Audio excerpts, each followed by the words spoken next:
And now your first alert forecast with meteorologist Kyle Keel. We are stuck in the middle with the dense fog. Of course, we have that slow melt of the snow adding that low level moisture. We have some warm air aloft that's kind of trapping all of that moisture here near the surface, and not much wind to kind of scour this fog out. So we continue with that dense fog advisory across the entire TV6 viewing area until 6 o'clock this evening. The reason why it's not being extended is because we've got some rain in that should kind of mix this fog out. We've seen some varying levels of visibility on our live sky view camera on top of our tower here at TV6. As you get closer to the surface, you can see probably about a quarter to about 1 mile away, but certainly the higher up you go, the more foggy it is. So yeah, needless to say, we're going to continue with the dense fog here this afternoon. We're up to about 1.5 miles of visibility in Moline, 0.2 miles there in Davenport, less than a mile in Muscatine and Mount Pleasant.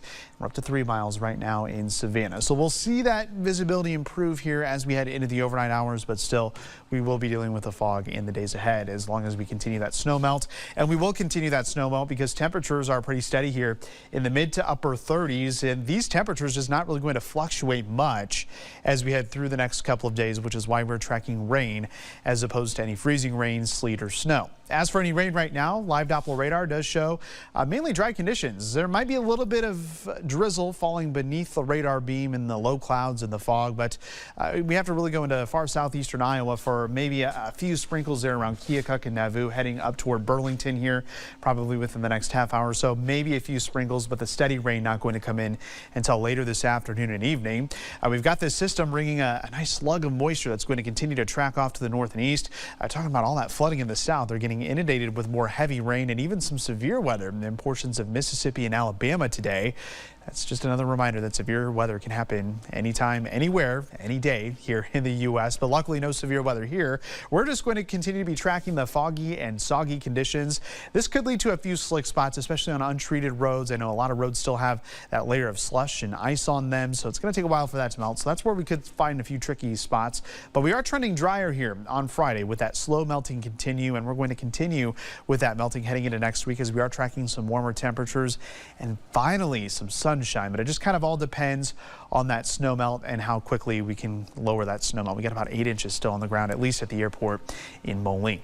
So timing out the rain. Yes, rain this go around. We are not going to be cold enough for snow. This is just going to be kind of a chilly rain. I notice here, Exact Track doing a really good job keeping that south of Highway 34 early this afternoon. It will overspread the area between about 4 and 6 p.m. And notice we could see some moderate downpours of rain as well, especially on the Illinois side of the river heading into the evening hours. Exact Track trying to paint maybe a little bit of a wintry mix. That's just giving you the idea that temperatures will be a little bit closer to that freezing mark. So we'll have to watch for maybe a little bit of a wintry mix. I don't think the chance of that is too high. I think we're going to primarily stay rain here this entire event as that continues to quickly move off to the northeast.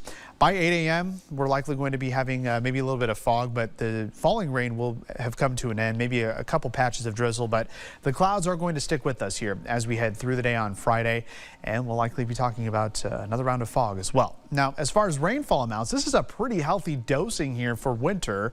We're talking widespread 1/4 to 3/4 of an inch. Some areas, especially on the Illinois side of the river, could get up to 1 inch of rainfall, and luckily the ground can soak up a little more of this, but we'll certainly have to watch rivers here over the next few days. Temperatures tonight are going to drop into the lower 30s, so some areas could hit that freezing mark. So again, maybe a few isolated slick spots, but shouldn't become a problem here as the morning progresses into your day on Friday.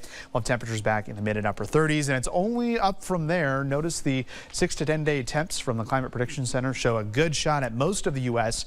seeing a flip in the pattern. We're kind of in the middle of that now to where we will see warmer than normal temperatures. So that is certainly something to look forward to as that snow continues to melt. Also something to look forward to, quieter weather. Maybe not necessarily a lot of sunshine this weekend, but hopefully next week, especially by midweek, we can finally break out of this gloomy weather pattern and get a little sunshine. That's when temperatures should return to the 40s. Yeah, but when you see those images from flooding in parts of the country, I am not complaining about gray skies. Absolutely not. As I always say, it could certainly be a lot worse. Yeah, thank you. You're welcome. Next at noon, millions of people wear